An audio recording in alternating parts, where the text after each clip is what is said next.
7টা থেকে ঘুম থেকে উঠার পরে আম্মু ছিল 7:30 থেকে। গোসল দিয়ে বাইরে গেলাম, আম্মু বললাম নাস্তা তো হবে না এখন, একটু দেরি করে দোকানে চলে যায়, যাওয়ার পথে দোকানে নাস্তা করি। পরে দোকানে চলে যাই, দোকানে করলাম 8টার দিকে। তারপর 8টা 25-এর দিকে আম্মু কল করছে, তুই নাস্তা খাই গেলি না? নাস্তা খাইছি কি দোকানে? তুই নাস্তা খাই নাকি খাইছি শুধু?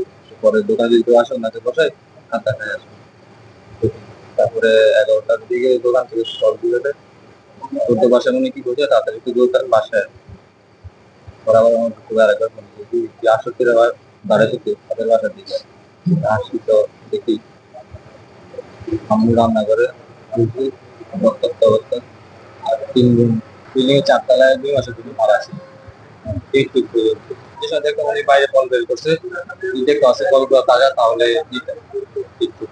এখন ওখানে তো যারা ছিল তাদের কেউ থেকে তো কোনো কথা আসে না, কারণ ওনাদের কেউ বেশি। আর যে মারছে ও তো বেশি না, তার থেকে জানা যাবে কিভাবে ঢুকছে বা কি আসলে।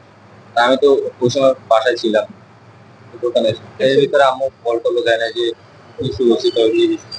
ওখান থেকে যাওয়ার পরে ওদের কেউ আর মনে করেন এলাকার আশেপাশেও দেখে যে বলটা দিল। আমাদের বাড়িওয়ালা যদি থাকতো না তাহলে বাড়িওয়ালা পার্টি সবাই আমাদের কাছে টাকা দিয়ে যেত, পরে বাড়িওয়ালা আসলে বাড়িওয়ালাকে বুঝাই।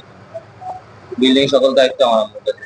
বাসায় যখন ঢুকছি আম্মুর পুরোনো দেখি না, আমাদের বাসায় দুটো অ্যান্ড্রয়েড সেট ছিল, দুটো একটা দেখি ওদের টাকা বিস্তার পিছনে রুমে ছিল, এলোমেলো ছিল সব।